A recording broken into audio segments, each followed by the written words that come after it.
Hi, I'm Ben. I am Zach. Welcome to the Movie Vault. Today, we're going to take you back in time and we're going to review an all-time classic.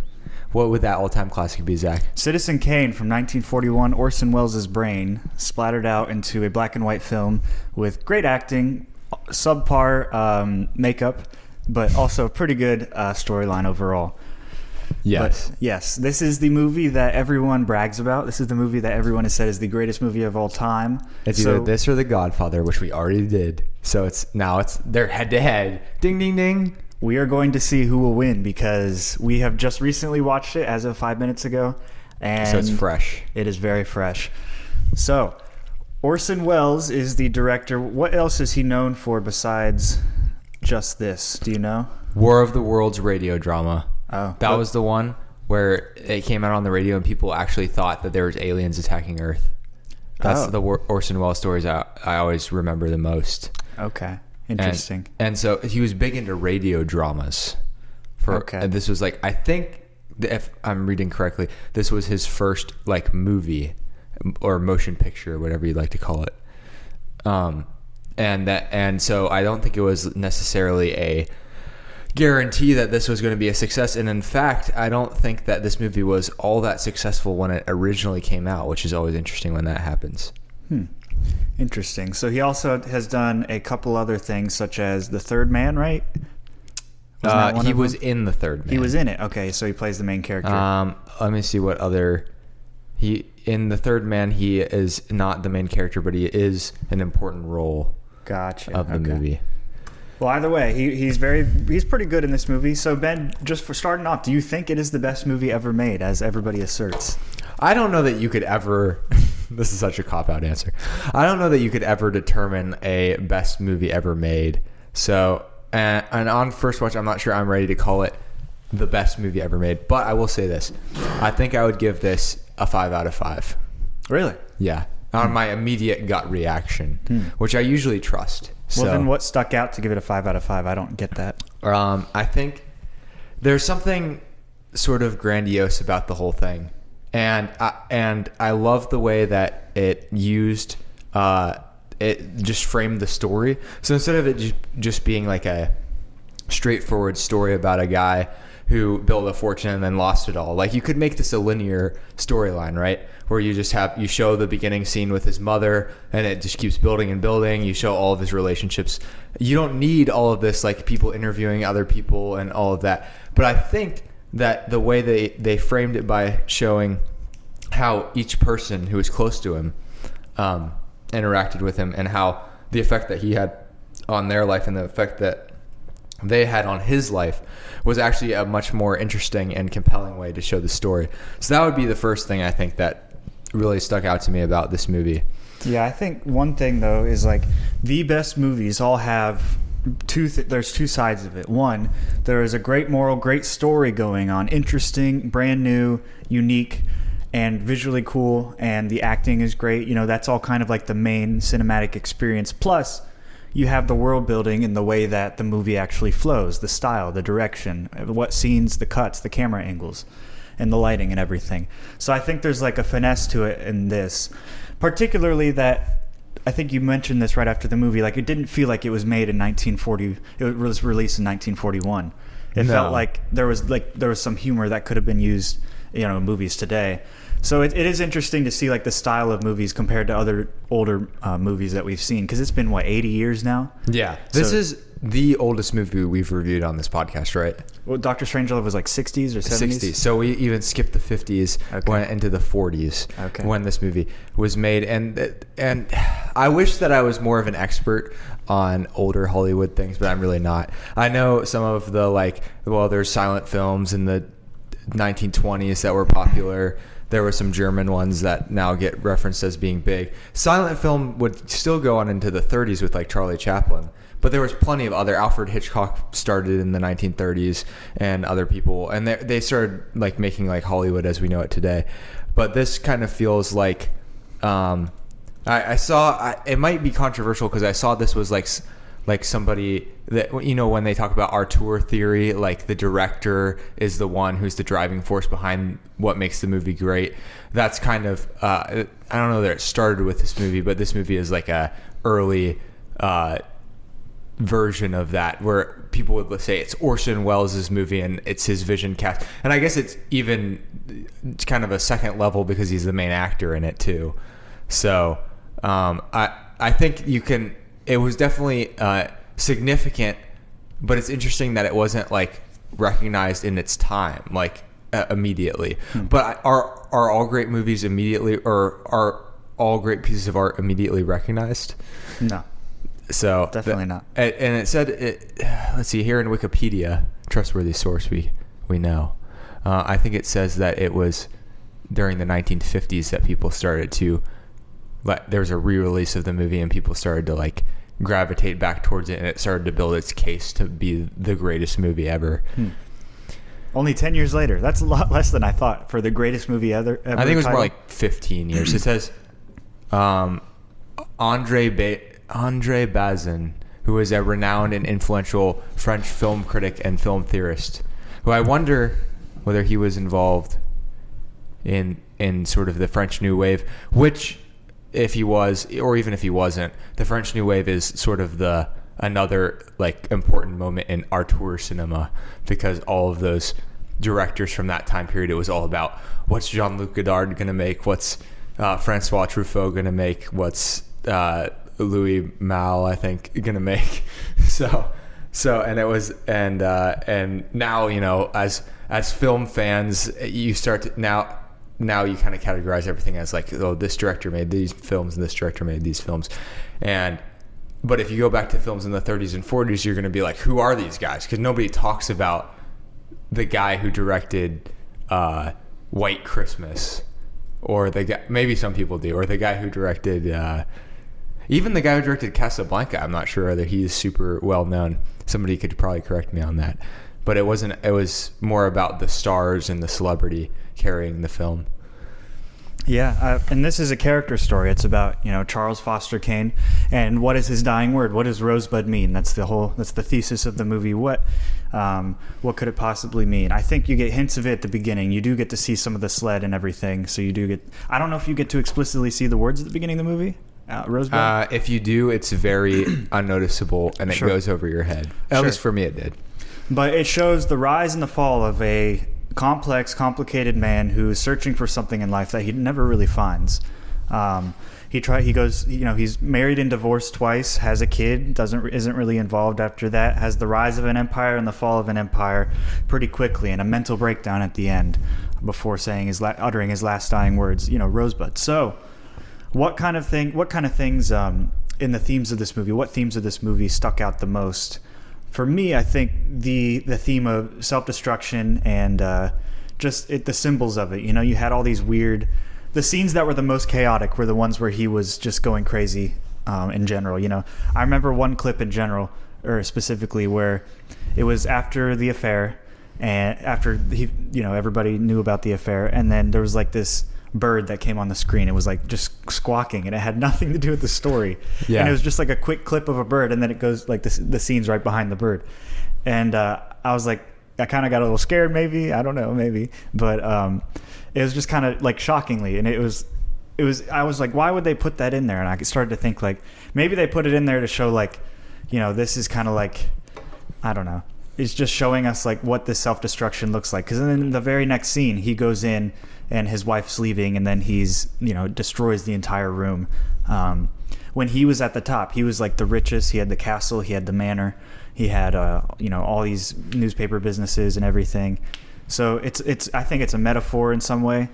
And then also like it was the scene before it was like his wife doing the opera stuff. So maybe it was like symbolizing that as well. How bad she was. Yeah. The squawk. Yeah. But I don't know. So there are a couple things that are really open to interpretation, and that's kind of, I feel like this movie was early in that process of what could we make this movie about? Let's have the audience determine what that means.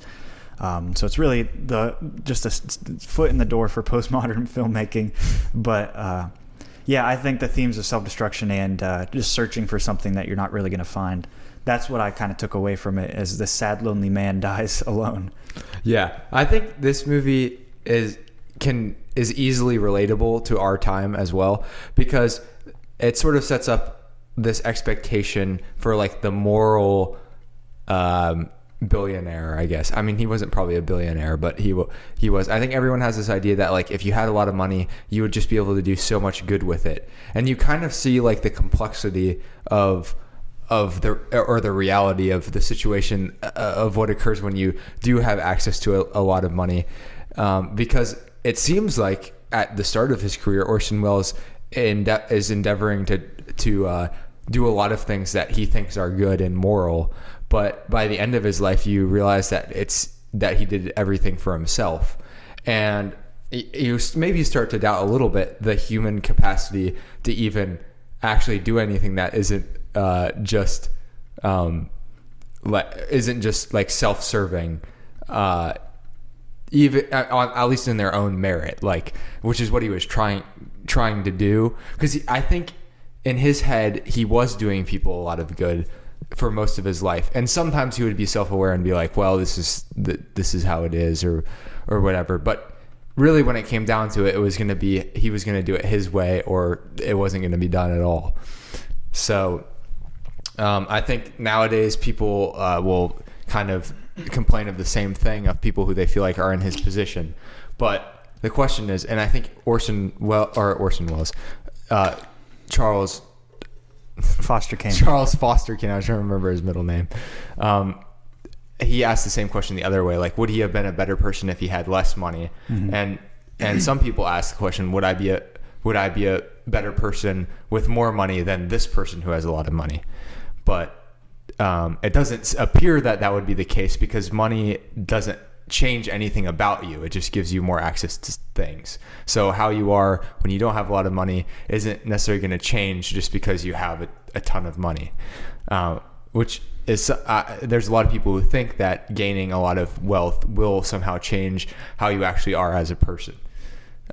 It'll certainly change, like I said, what you have access to, what your daily life looks like, and a lot of other things, but does that change the center of who you are as a person?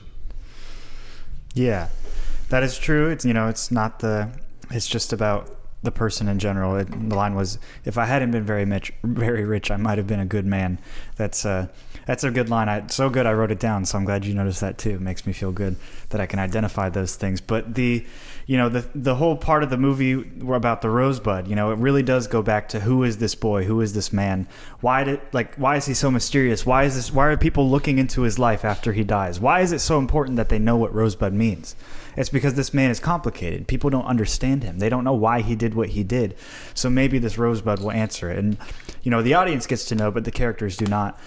So the fact that this sled, this thing that was used as a weapon against him at the beginning of the movie, is now this thing of maybe comfort or looking back on his childhood to his mother. The life that could have been before all of this happened. This is more of like a reluctant thing, that a reluctant rich person, he doesn't want to be rich. He doesn't want to be put in these situations. In fact, he didn't want to do all those philanthropic endeavors that, like, he didn't want to go down the usual path for that. He wanted to make his own newspaper business. Yeah. He was doing all these things that weren't necessarily normal for a billionaire or millionaire at the time, whatever, inflation.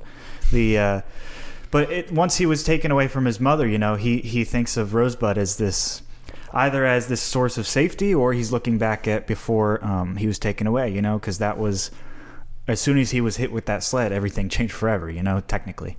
Like, that's the changing point. So I think that's what it might mean. I bet there's so many other theories out there as well. Right. What do you think? Yeah, I think that is probably what the meaning of Rosebud is, because he's just a kid. There's no way he understands what it means to, or the reason why his parents. We don't even really fully understand the reason why his parents decided to send him. It appears that there was some hinting to the fact that his mom might have thought that his dad was abusive towards him, because there's that last line at the end. At first you think the mom's kind of like cold and doesn't like her son, but then you see her say something like, well, he doesn't have to be with you anymore, like, as he says something about, we need to give him a good thrashing, which that's kind of interesting. It doesn't necessarily answer any questions, but it does maybe provide some more context to the situation. But sending him with some unknown banker to raise him also, I'm not sure that necessarily seems like a great decision, especially somebody as sort of pragmatic and cold-hearted as Thatcher, I believe what his name was. But and then just deciding, I think they were just like, we're just gonna give all this money to him when he's 25, like, and that's gonna happen. And basically, that's I mean, you're 25 and you didn't do anything for it. That's kind of a burden, because there's like Thatcher references as he gives over the money, like that there's like some sort of expectation with that. A lot of 25-year-olds aren't necessarily looking for like an expectation of them that's that deep at that time, which probably leads to some of his antics and weird decision making as he tries to establish himself in his own way and not in the way that other people are trying to tell him to. Mm-hmm. Yeah, so I think the answer we got was this man is lonely. He's empty. He has this giant mansion on the top of this, It's mountain. literally a palace. He's trying to fill it with things, Yeah. Same. That's representative of the way that he's trying to fill his life with, things where it's just immeasurable. You can't fill it up. That's why he has all these empty rooms, and he has these guests over that he'll never even see because they're so far away in the same place. Don't you remember the guests? No, they're never. Yeah, it's a palace. You don't see them, and then it has these shots of all these piles of things just going throughout this big corridor, and I think it does symbolize like just this man is so broken and so empty that he's trying to fill it with all these other life endeavors, and maybe a wife, super submissive, by the way, just like not just in a way like just in demanding and not even listening to her concerns and just ignoring her, slapping her, stuff like that. So two wives, one who is more of a political marriage, and one that was a like business marriage, almost like you were saying. Yeah, transactional. It's not. Yeah, it is transactional. He's not looking for anything. He's looking for someone to love him. He's not looking for something to love. So I think you have all these cool cinematographic. How do you say that?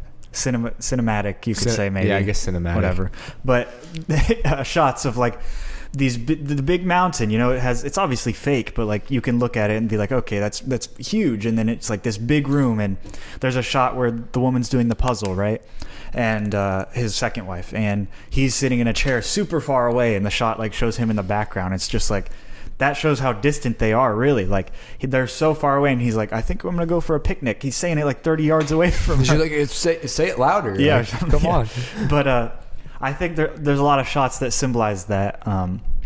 At least a couple things that I noticed, and then also like he says they relate the jigsaw puzzles that she did to his life, and I think they threw away that puzzle piece, the sled.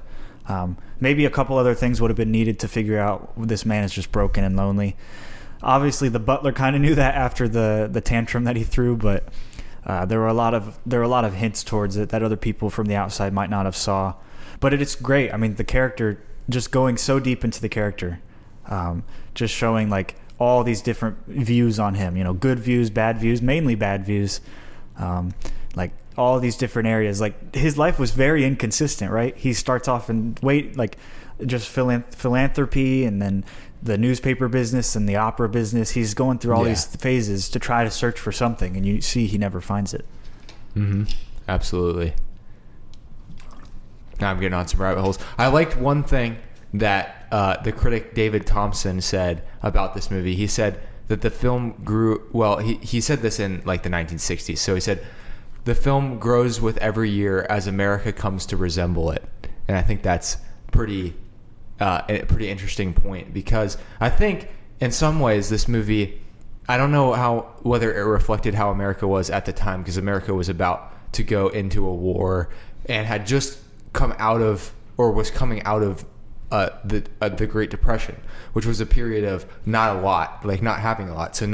So one of the things I wonder is maybe if audiences couldn't really relate to like the fact that this guy had so much stuff, or because you weren't even thinking about having a lot of stuff, because it was so scarce for anybody to be successful at this time. Even successful people imploded after the night. People who people would have thought were successful imploded after the 1920s and were poor again. So this thought of, I'm sure there were still the very wealthy, they certainly were still there, but it wasn't as much in people's direct mind. Whereas as they came out of the U.S. came out of the war in the 50s and 60s, materialism rose exponentially after those points because of the period of time, the post-war period where the economy exploded, and it was just easier for more people. Certainly there's still a subset of people who weren't wealthy, but there was a lot more people moving into the middle class and the upper middle class than there had been. And so I don't know why that made the movie more popular, as it is kind of portraying the lonelinesses of the pursuit of wealth, or not even just the pursuit of wealth, because a lot of points were made that Charles Foster Kane did things he wasn't just out to make money, but he was certainly out to gain love, but his way of getting love was to use his money to buy it and be transactional about it. And that sort of goes back to the idea that money can solve all your problems, because if you don't have a lot of money, who's going to love you? But if you have a lot of money, there's a lot of people who want to love you. That's sort of the gold diggers. That's sort of the underlying belief that consciously or subconsciously some people have. Like, the thing that they're missing out on, or why they're not gaining attention or popularity, is their lack of wealth. And having wealth, I think especially males can fall into this trap. Why do you say that? I just the way that men tend to think about things is that like your status is defined by wealth. Okay. It is a generalization. I'm sure women can also think the same way. Okay. And but Charles Foster Kane being an example of this. Sure. Like, yeah. And you see that it doesn't really end up working out for him, because the women in his life don't really end up wanting stuff. Although they might have initially been enamored by it, but they kind of realize that this stuff doesn't really mean anything. Sure. Yeah, there's a good line by the character Jerry Thompson. Mr. Kane is a man who got everything he wanted, then lost it. Maybe Rosebud was something he couldn't get, or something he lost. Anyway, it wouldn't have explained anything. I don't think any word can explain a man's life. No, I guess Rosebud is just a piece in a jigsaw puzzle, a missing piece. And, the irony is that obviously they burn it at the end. So it's left to Kane's mind, and it's lost forever. So, yeah, that's what I think it is. What can a man have? He has a man who has everything. What could he want? What else could he want? What could you gift to a man who has everything? That's like a phrase, something like that. But, yeah, and the only thing you can give him is something that he lost, maybe. So, and that would be, his childhood, the other life that he could have had without this burden of wealth, possibly. So yeah, like you said, money, people say money can't buy happiness. He was trying to make it work, but I think deep down he knew it wouldn't work. I think he was just trying to, I don't know, just get by. He was trying to ignore the reality, perhaps. Yeah. That and believe that he could do. And he was really stubborn. I mean, you could really see the self-centeredness in a lot of parts of the movies. He wasn't willing to listen to criticism. Mm-hmm. That was his biggest flaw. It was that he wouldn't adapt to when other people called him out about stuff. He would just see it as an attack, and he wouldn't listen to them. Yeah. And so he couldn't grow because he would never listen to any criticism. It also seemed like he was pretty self-centered since the beginning. I don't think it really developed. He kind of just, like, even at the parties that they threw at the beginning, everybody was just singing for him and cheering for him, and he was just like A-okay with it. He loved it. It was great. Even when he's like younger and like 25, when he got it as an inheritance or whatever, it was like he's not listening to any of the elder advisors that he has, which is okay. Maybe he's right, but he's not very respectful to them either. He's just doing his own thing without even considering. So I think that's just how he was always been. But I think over time he got more and more and more cynical, and less happy as time went on. Yeah. So who is Kane? Mr. Kane? Why is it called Citizen? That is a good question, because they never say it's Citizen Kane at any point in the movie. I don't think. I don't know. I could be wrong. Maybe I just look it up. Yeah. Maybe it's because when he's just like an overall good citizen, standing citizen. Well, he does love to reference that he's an American. Sure. At least at the start of the movie, he does. Sure. He's like, I'm an American. Yeah. Because he's able to go other places, obviously. For the voters. Yeah, The and he future. wants to buy. Yeah, he wants to buy love. Being a citizen means you're part of a community, and you have certain responsibilities towards the community. This is exactly what Kane thought of himself in the early part of the film. He tries to use his power and fortune to be responsible to his community and to attack the corruption of rich people and politicians. And this would, of course, be from schmoop.com. Schmoop, great. Very reliable. Very trustworthy. reliable source. But it sounds reasonable. But that's what he became. You know, it's tragic. You know, that self-centeredness was always there, and he turns from this you know, supposedly self-righteous guy to just a complete jerk who, you know, is just this rich fat, and yes, he did get fat, billionaire. You know, the typical picture of Americans hate billionaires right now, just in general. They think that they get too involved in everything, and I think that's true. And I think they do get too involved in everything. But they also expect them to get involved. That's what I'm saying. The expectation from the public is that if you have a lot of money, you will be involved. Mm-hmm. But then, as a billionaire, I think this has always been true, and it always will be true, likely. I don't know that there's anyone I can point to who hasn't broken this mold. If they get really involved in philanthropy, it is, I'm going to help on my own terms. No billionaire is just giving away their money and saying, here's some money, go do what you think is best with it. No, that never happens. Make me more powerful, or we're going to make society this way. Yeah. Or social engineering, or like, it has terms and conditions, of course. Mm-hmm. So and I think that's what the first Kane was trying to avoid. Maybe he was trying to. He seemed like he genuinely wanted to help at the beginning, even if he was like either double-minded or just self-infused. But I think by the end you just see this clear picture of this terrible person, the person that he would have hated from the beginning of the movie, the person that he was trying to go up against. You know, and it only takes time. He was doing the same things at the beginning of the movie than at the end of the movie, right? Yeah. Besides hitting women, I guess. But like, besides that, he's not really building up into worse things. He's stepping on toes since the beginning, it seems like. So I think just the time of becoming more lonely, realizing I'm not finding fulfillment, I'm not finding happiness in these things, that's what drove him to become fat. No, I'm just joking. Lonely. He did gain quite a bit of weight, although he was he's a stout guy ever since the beginning. But he started. But it's like, you know, they say the fat billionaires. That's the phrase. Because they're wealthy enough to have whatever kind of food they want, and they can have the best medical care, so it doesn't matter theoretically. He has a doctor. Get Dr. Whatever, and the nurse just stays with him overnight, like she has no other patients. Yeah. Personal nurse. Yeah. How did nursing work back then? No, I think that was just his personal nurse. Yeah.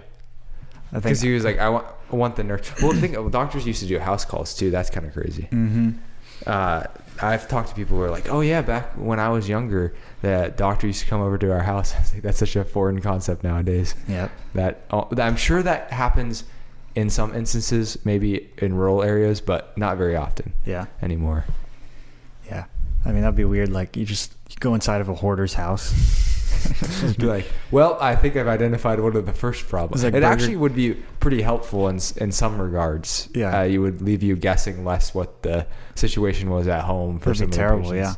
It would be so annoying though, like walking over Happy Meal boxes and just all these terrible things, and I don't know, like little baby dolls and like pillows. Yeah. I'm just thinking of collections of these things, teeth.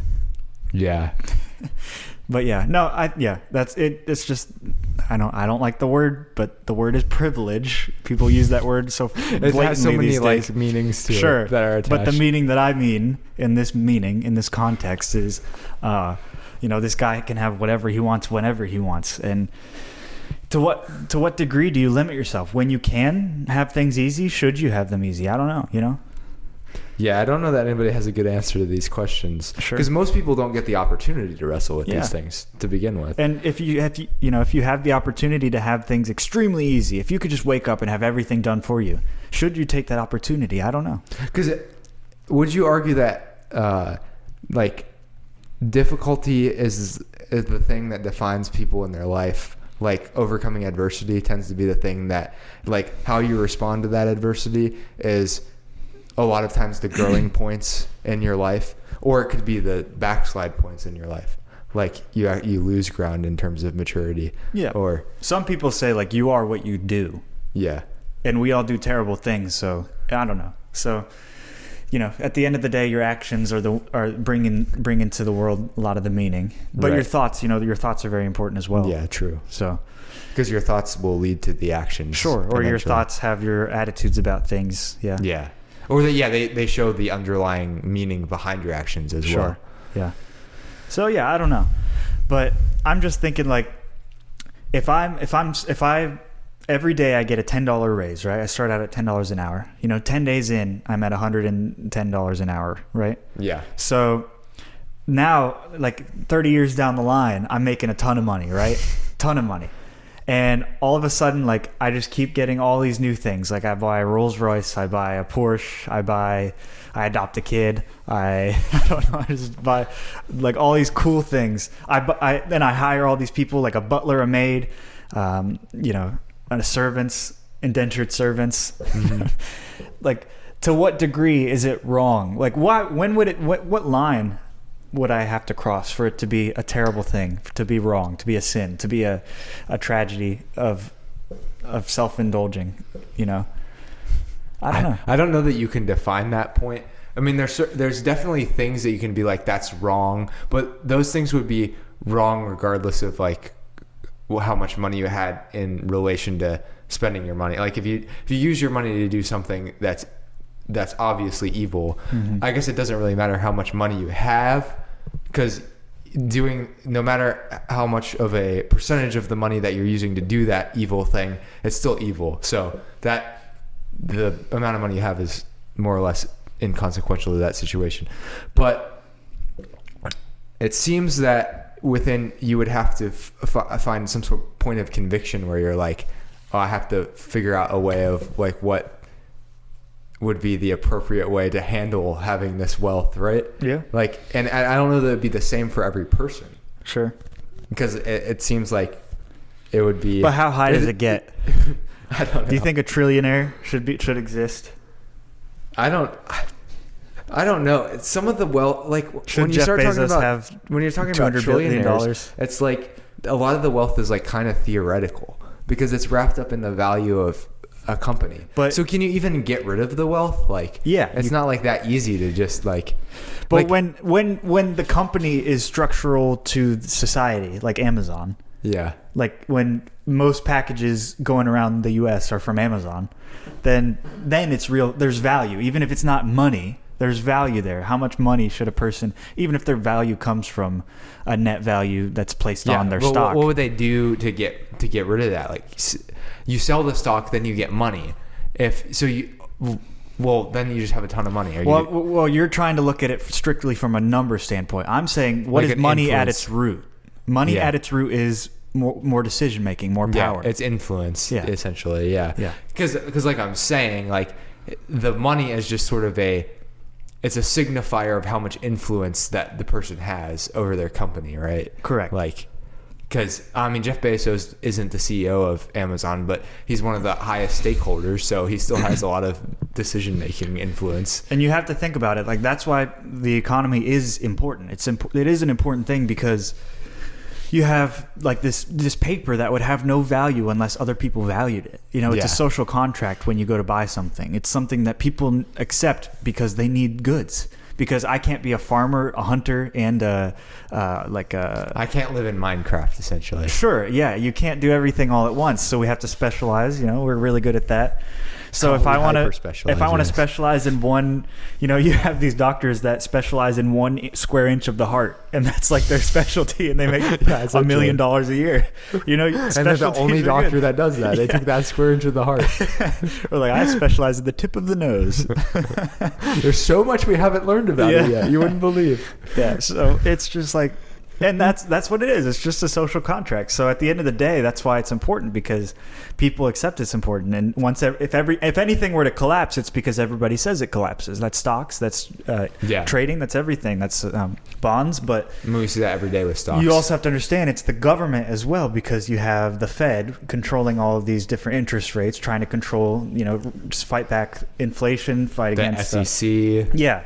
But really, the Fed is like the one setting these interest rates. So, you do have some influence there, but at the end of the day, like the value from money comes from that. So then you think of Citizen Kane, you think of Charles Foster Kane. What does he have the most? He has all of these things. He has a mansion full of all of these items and all of these statues, or what was it, statues he collected? Yeah, statues. I didn't even see a lot of statues. I was trying to look they're around. just like artifacts. There's like the statue of Venus, like those sorts of things. He had that? I wasn't looking. He was like, I can't believe how much you paid for a statue with no head. Oh, that's what he was talking about. Yeah. Oh, okay. That's a good catch. But so he has all of these things. But for him, he wasn't adding power. He already had all the power he wanted because he couldn't get any more because he wasn't elected. But he's just spending this money on stuff that he's just self-indulging. I think for sure he crossed the line. You can say that. Oh yeah, because his motive. Maybe it's about your motive. Like maybe your motive with which maybe it's not about having. Although certainly hoarding all of the wealth that wouldn't seem to do that much good. And I don't even know how you actually hoard wealth, because at some point it'll lose its value if you're just hoarding it. But you're right. He got extremely self-indulgent, and it was very clear. I mean, the last line with his wife, where he tries to get her to come back by saying, "It'll change. You can't do this to me." And then she realized she's not being tricked by him anymore. She's not letting his power like lord over her anymore, because she realizes like, okay, this guy is just really self-centered. He says that things are going to change, but they're not, because I can tell by the way that he is talking to me right now that he's still looking out for his self-interest. He couldn't just say one other line. He almost had her. Yeah. He couldn't just say like, please, and then end it there. And honestly, he maybe could have said something that was out of character for him. That would have been like where he apologized very sincerely, and she might have been like, oh, this is actually something that he's changing, but he didn't really do that. It seemed like she was waiting for something. Yeah. Like, say the right words and I'll stay, maybe. Yeah. But yeah, he did not say the right words. And I thought that when he said that, I was like, that's a stupid thing to say. And then she like acknowledged it, and I was like surprised that she acknowledged it. But you have this, it is sad, because I think we can all kind of relate to this guy. Like, he's searching for all these, he's searching for something. He doesn't even know what he's searching for, because what he lost, he can't get back. It's his mom, his childhood. He's never seen her since. So you can see how that affected him.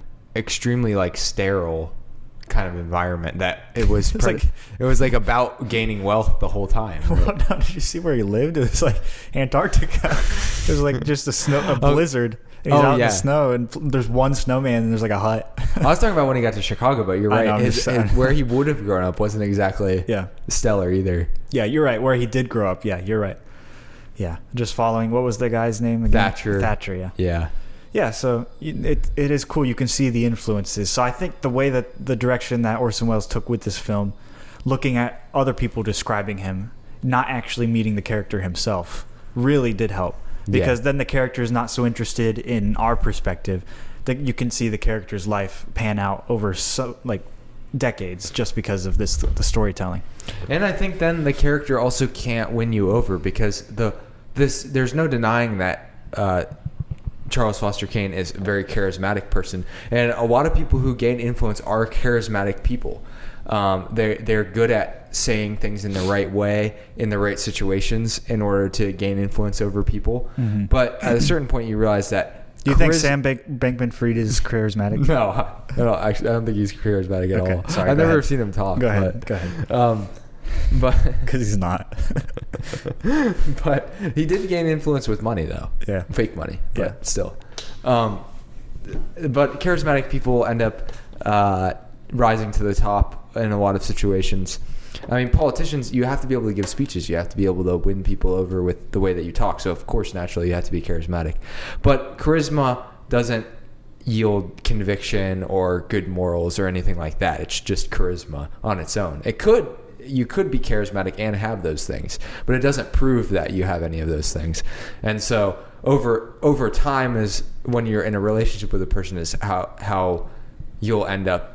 They'll either prove to you that they are who they say they are, or they'll prove to you that they're not. And you'll realize that they're not going to be everything that because nobody's perfect. Like they're gonna claim things, and then you're going to realize, oh, they're not actually that good. There's always a disappointment. It only took everybody. 3 dinners with his first wife. Yeah, I'm just joking. It was obviously over time, but yeah, but it shows over time how relationships can deteriorate because there was expectations by each side, and they weren't correct, or one of them is growing in a negative direction, or one of them is maturing in a positive direction and the other one's not, or so many other different types of circumstances. Mm-hmm. Yeah, but that's true. If you have expectations that somebody's going to complete your life and be able to provide everything that you need, you're just going to always be disappointed, because there's no human who will ever do that, no matter how charismatic they are or how much wealth they have or any number of things. Not even Kanye or Trump or Joe Biden or definitely not any of those people. Dang it. Or not any of those people. Ron DeSantis. Or Nancy Pelosi or AOC. No, I don't think anybody thought that. I'm just trying to give both sides of the audience a chance whatever to say. You want. You can say whatever you want. Yeah, I'm just saying that if you hold on to any of those people, they're all going to disappoint you. That's my point to the audience. Yeah, that's a good point. Some may prove to disappoint less than others, but they're all going to be disappointing to an extent. True. Sorry, I'm receiving a call. I'm pretty popular these days. Yeah. Zach is a very charismatic person. I am a very charismatic person. I am just working the people all day long. Yeah. Yep. All day Busting long. my campaign. But yeah, I think 4.5 out of 5. I think after this movie I was thinking 4 out of 5 stars. I really was. And I'm sorry for all those cinephiles out there that just like to tag along and bandwagon. Okay, go ahead. No, I'm not talking about you at all. I'm saying those people out there that watch this movie and are like, oh, 5 out of 5 just because I want it to be. Yeah. I was thinking 4, but I'm thinking after this conversation, since I can relate to this band pretty well, probably 4.5 out of 5. I just want to briefly go over. So, you know who Sight and Sound is? The British Film Institute. Go ahead. Yeah. They did a top 10. Well, every 10 years they do a top 10 list, and of all time. Okay. And they interview critics and directors. And Citizen Kane made the list in both polls. But I was just gonna read what the top 10 from the critics and directors are, so that you have go for it. What people think are the best movies. So number 10 is from the critics list. This is the critics list now. Singing in the Rain. Definitely not. And then number 9 is Man with a Movie Camera, which I've never heard of, but it was made in the USSR in 1929, so that's probably why I've never heard of it. Number 8, you're going to be familiar with this one, 2001's Mulholland Drive. Oh, yeah. Made the list for the first time. Then Beau Travail by Claire Denis, 1998 French movie. And then number 6 was 2001: A Space Odyssey. Number 5 was In the Mood for Love, one of my favorites, so I appreciate that it made the list. Number 4 is Tokyo Story, which I believe was previously the number 1 before this iteration of the list. Number 3 was Citizen Kane. Number 3, best movie overall. Only 3. Number 2, Vertigo. Oh my goodness, really? Yeah. And number 1, this movie was new to the list and also is now number 1, so I don't know exactly what happened. It's not Shape of Water. It's Moonlight. Jean del Man 23 Quai du Commerce 1080 Bruxelles. We just lost all of our French listeners. This is a Belgian. This is Belgium/France. It was a completely terrible pronunciation. I'm gonna have to look into this movie. This was directed by Chantal Akerman. 1975. Somehow went from not being on the list at all to being number 1. So maybe the guy who made the list died, and then his it's protege people voting though, so it must have just got a big push in the voting sphere, because it also made the Tokyo Story might have been number 1 in the. Is Vertigo really up there? Yeah, Vertigo. Do people like it of all time? Yeah. Really? Yeah. I didn't know that either. Psycho is obviously the most well known, I think, but Vertigo is also very well known. And then quickly, the director's list is Persona by Ingmar Bergman, In the Mood for Love, Wong Kar-wai. Close Up, Mirror by Andrei Tarkovsky, 8.5 Fellini, another one of my favorites. Vertigo again, Hitchcock, Tokyo Story, that Belgian movie got tied for number 4. Then The Godfather made the director's list at 3rd. So it's interesting. It didn't make the critics list, but it made the director's list. Number 2, Citizen Kane. And then number 1, 2001: A Space Odyssey. So it's like there's a fair amount of overlap, but you can maybe start to see like what critics feel is important and what directors feel is important. Because I feel like 2001: A Space Odyssey, I've never seen it. I will watch it this year. It's on my list for movies to definitely watch this year. But it's known for its like incredible cinematography and like directing and all of that. So directors might prioritize that. But I do think it's interesting that this, you go into a movie that's this like, oh my gosh, like sometimes you think you're going to get let down. I don't feel like I got let down by this movie. Yeah, I don't know what I was expecting. I was honestly not expecting anything. I knew very little about the movie. I think I thought it was going to be like a journalist piece, kind of like I don't know. I thought it'd be more journalism stuff, but the journalist was barely in it, which was all right. It was good. I didn't know it would be like a following a story of a guy's life. Yeah, they call it like a quasi autobiography because it's an autobiography about a fictional person. Mm-hmm. And, well, I don't know why they call it autobiography because it's not really written by the guy who made it, but quasi biography maybe. Yeah, no, but I'm glad it's up there. Now we can say we saw it. As we make our way through the best films of all time, then we can finally say we saw it. And then we have to watch blah, blah, blah, blah, whatever the number 1 was from the French guy. Yeah. Apparently A.O. Scott had a strong reaction to that movie being number 1. What did he say? Tell us. I don't know. A.O. Scott's our favorite. A.O. Scott's been around since the inception of the podcast. Mm-hmm. I made fun of him, but he's actually a well-known critic. Mm-hmm. I didn't know that. Was it Roger Ebert? Yeah. I didn't know that he had jaw cancer, like cancer in his jaw. Yeah, that's what he passed away from, I believe. He's dead? I didn't know he's dead. You didn't know he's dead. He's been dead for a little bit. But because they still have a website, so I think it's a little confusing. Took off his... they removed his jaw in like 2006. Really? Yeah, so there was a while that he was without his jaw. But maybe he had another cancer, or it came. I don't know. It came back. I don't know. But yeah, his voice box was severed, I think. A.O. Scott was in favor of it, as he said it was a welcome jolt to the critical system. That's all he said? I'm sure Are you kidding me, Scott? That's it. Yet the summary boils down to 3 hours of quiet.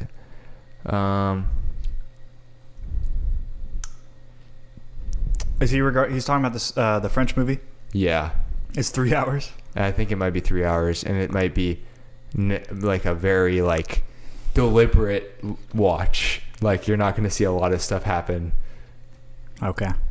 Like paint drying. Yeah. Okay. We'll have to look more into that movie. Okay. I mean, you can. I'll probably sit that one out. Well, I didn't say I was going to watch it. Just read a couple articles maybe about it. Yeah. Well, anyway, Ben, what do you think? So still 5 out of 5 even after the conversation? Yeah. I think it's come to the time I need to go back and reevaluate my 5 out of 5s. There's like 2 different ways I feel like movies end up as 5 out of 5s for me. One is like very personal. Like Donnie Darko I don't think is like a 5 out of... Like it should never end up on like a top 10 critics poll or anything like that. Because it's just not like... It's a intriguing movie, and it's perhaps a very sentimental movie, but it's in no way like a boundary pushing. For sure, it might be boundary pushing in a few senses, but not of the films of all time. Not to be considered in the greatest films of all time. But I don't think that you should like not acknowledge that you really like something just because you don't think it's like objectively the greatest thing of all time. Because I think you'll be very disappointed with.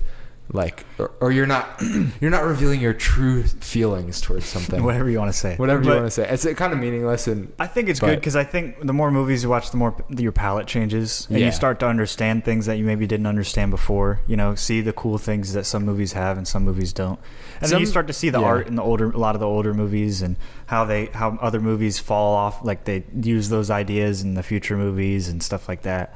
So it's kind of cool to see that. But at the end of the day, you know, you have your favorites and you have the ones that you think are really, really well made, and you kind of got to mix those as your 5 out of 5s. Yeah, So- I agree. There's just some movies that are just going to mean more to you. Also, some movies are have a really compelling when you watch them initially, it there's something that really sticks with you. But then as you think about it, it might kind of fade. But some movies are the opposite, where the initial time you viewed it, you were like, oh, this is. You got to rank it like a day about after. it. You got to let your emotions fade away. It's like a drug. And then some emotions build. Like there's been movies that I'm like, a couple months later, I'm like, man, I would really love to watch that movie again. Like I didn't think about it as much the first time. I'm trying to think of an example of a movie that was like that for me. I don't think I've ever had that. You've never had that? No. Because I think some movies I just don't quite latch onto right away, and then pretty soon. I hope I have that. It sounds nice. I don't think I've ever wanted to rewatch a film. I'm trying. There's definitely been movies. Oh, I think Enemy was one. Okay. That was like. Gyllenhaal. I think there's some weird stuff in it, but I was like, this is very strange. It's usually movies that are more bizarre, I guess, because then you have some time to let it settle. But maybe you also sometimes what happens is you remember the good parts about the movie and kind of forget about the parts you didn't like, and then you go back and watch the movie, you're like, man, and then you're kind of disappointed because you're like, oh, this is.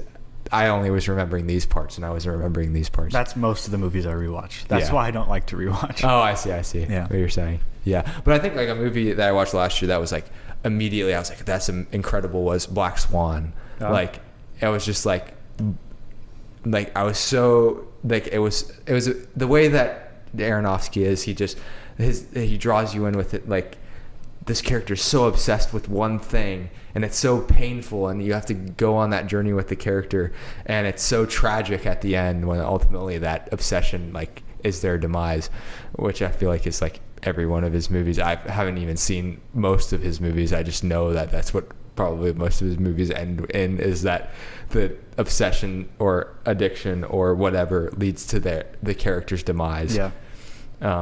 So that was one that was but it was just so the drifting back and forth between reality and fiction. It was just all building up. And have you rewatched it? I have not rewatched it though. If I rewatched it might not be 5 stars. That's what I'm saying though. Okay, so you're guarding yourself from that. Yeah. Oh. So some movies, I watched it initially, I'd be like, it's 5 stars. But I'm like, if I went back and rewatched this movie, it might not be 5 stars. Yeah, but then you're just lying to yourself. Kind of, but I can't really honestly say that it's not 5 stars. But you're living in an without rewatching emotion that is just yours. Because it's the same thing with It's not what Darren wanted. with Drugstore Cowboy. Sure, yeah. That movie, I don't even really remember half of what happened in that movie, but I still have it listed as a 5 out of 5. Because at the time that I watched it, I was like, that was incredible. Gotcha. Okay. So I don't think you'll ever be able to fully. I think it takes rewatching every movie 1 or 2 times Yep. to solidify those things. Yeah. To really know. Yeah. I follow this Which guy on might never Letterboxd. I follow this guy. I don't know. I'm not gonna say his username, but he literally watches 8 movies a day. He just watches movies. That's all he does. And You ever wonder whether those people are lying? No, I don't think this guy is. Is he the it's guy too who's logged specific. 30,000 movies? No, it's too specific. Not 30, but he watched 1,000 movies last year. So he took a couple days off, but he watched at least 3 movies a day. Yeah. 1,500 something, and that's, to me, that's man, go find out something else to do. I think there needs to be a Darren Aronofsky movie made about that guy. Sure, yeah, and then his 'Cause that just his seems like demise is he's so fat. That seems like an obsession. You do wonder about those people. There is a guy I've seen on Letterboxd who has 30,000 movies logged in his life. Gosh. How and old I just how wonder, old is he? I mean, first of all, you wonder, is that guy just lying? But and he could be. You'll never know. But if he's not lying, you're like, this guy does not work a job. And has he ever worked a job? He doesn't need to. He's got an inheritance. He's either has to have an inheritance or somebody who's just paying for his expenses. Or and he's just a film critique online. I mean, he could be a film critic, but critique. as a film critic, you have to set aside time in your day to write stuff. You can't just watch movies all day. Right as you watch. I guess so. Yeah, I don't know how passive he's watching these movies too. Yeah. Some people work from home, just have the movie on in the background all day. Or you can work from home and just have your computer open, install a program that moves your mouse around so your computer tracking is on. Like Office Space, where there's people who are literally just doing nothing. Yeah. And that actually exists in the corporate world. And that now you can do exists it from home. especially during COVID, yeah. Yeah. So that's what I'm going to do one day.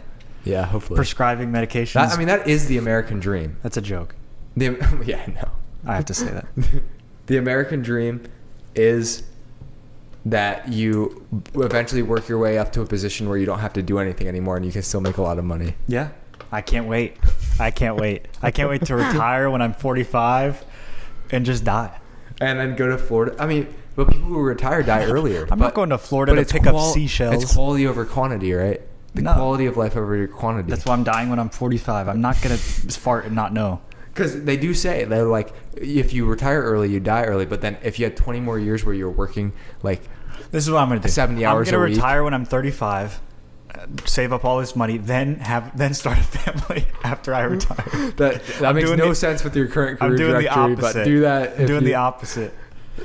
That'd be funny. It's like, okay, I'm retired now, I can start a family. Yeah. I like have all this well set aside, so now they'll never have to worry about anything. Then your kids will take care of you. I can be with my kids at all times. Mm-hmm. It might not be even that bad of an idea. Or I could plant the seeds early, have the wife raise them for a few years, and then... No, that's terrible. These are all stupid plans. Yeah. Yeah, but yeah, no, 4.5 out of 5 for me. I think it was pretty stellar. I don't know what I would have thought. I just don't know what I was expecting. Yeah. I don't know. Expectations can be a tricky thing with movies. Because sometimes expectations, I think it is true that expectations can influence your final verdict on a movie. Like you sometimes want to believe that... People would have hated No Way Home if the other two Spider-Men weren't in it. Yeah. That's what expectations that movie has does. tanked a lot. I need to change my Letterboxd rating on it, honestly. Would you give it a 5? No. I'd probably give it like a 4, though, which I think is too high. I have a 3. Yeah. I think it should be 3 is probably more fair. That's mine. Yeah. Like, because it's easy to get caught in the emotional highs of things and then not look at them as objectively. I think I'm just different. I think I naturally do less because maybe I either temper my emotions or I just don't have them, or I know in the moment, like, I think it's a 4.5. So I'm gonna give it a 3.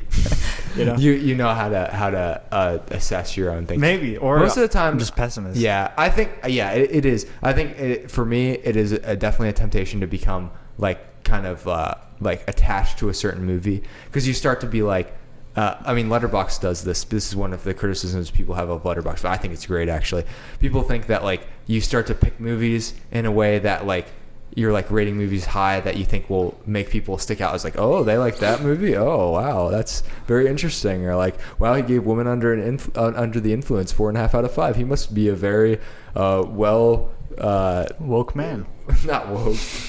a very well-studied person to be able to understand that film and give it a 4.5 out of 5. It's just snobs. And anything like that is snobbery. Anything. But I think snobbery is awesome. No, that's my take. What is wrong with you? No, it's cool. Why? It's fun. No, it's not. Being a snob is fun. No, it's not. It is. And it's not being a snob in a way that's like I'm better than other people because I know I'm not. Well, that's what snob is. What are you talking about? Okay, I just think it's fun to write things in a pretentious but semi-ironic way. Yeah, I'm never gonna do that. It's like a self-aware snob. Like I'm being a snob, but I'm also aware that it's ridiculous some of the things that I say. Okay. Right? Like it's the same thing with music. Like when we were listening to that Harsh Noise band, if you were to be like, "Oh, this is the greatest band of all time," everyone would know that you're being a pretentious snob and that you're trying to be. I think but it's kind of fun to pretend to play that role sometimes. No, I disagree. I think it is. No, the back part of my brain was like, I could definitely actually get into this, but I told you, I'm not going to let myself get into it. It's all about control.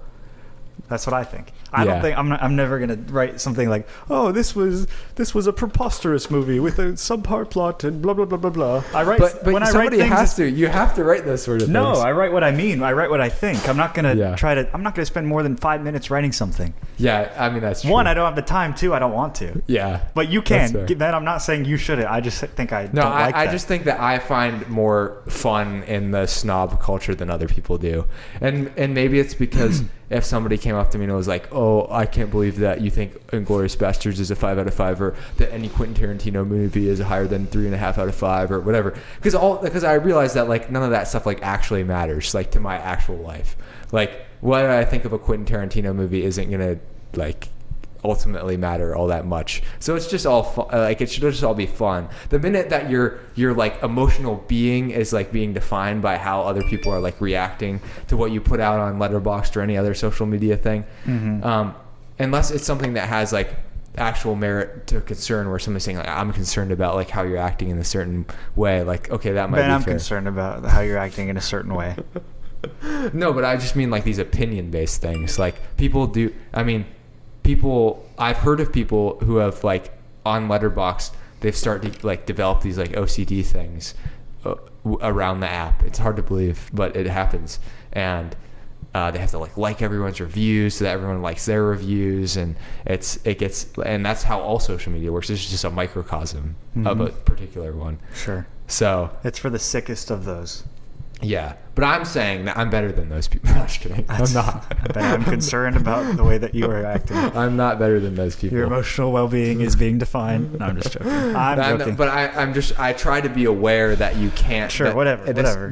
That consuming art should in no way define who you are, because that would just be silly. First of all, it'd be silly for that to be. I agree. And then secondly, even if it wasn't silly, it would be. You would always end up being disappointed, just like Charles Foster Kane. Yeah, you're definitely right. But I do think that it can be a temptation for me to do that, to like try to make it part of like me more than it should be. So that's why I'm saying this right now. It's a confession and a self-aware kind of tangent. All right, with that. And now I made the podcast all about myself. See what I did there? Not about Zach at all. No, that's all right. I don't want it about me. Great. So anyway, it was a good one. Thank you for saying we should watch this one. Yeah, this is good. In your list? Yeah, this is on my list. So we checked off. I think this was the third movie of the 25. What was the second? Stranger Than Paradise was on there? No, I didn't. Stranger Than Paradise was not on it technically. Oh. But I wanted to watch a movie that was an hour and a half. So that's right. I forgot. Because I was lazy. I don't know. That was a good movie though. Yeah, I think. I'm trying to. Oh, that's not the right list. Dang it! There's too many lists. I'm in the middle of El Camino right now, so that's gonna be on the list. I just finished season 3 of Better Call Saul. Really? Yeah. I'm liking it as much. You're liking it. You're as much. Mm-hmm. I need to get into it then, but I also don't because I don't have time. Yeah. That's great. So so this is the third one of 25. And Zach also has 25. Maybe at some point we'll talk about our lists. Maybe. We'll see. But maybe. We'll see how that happens. I'm not going to make any commitments. All right. Just a shout out, Hedman Anglin Agency. Yep. Because we didn't shout them out in the middle. If you are concerned about any insurance-related things. Such as statues or and why did I manners. close where the phone number is? And why do I not have it memorized? It's let's see whether Zach can get it.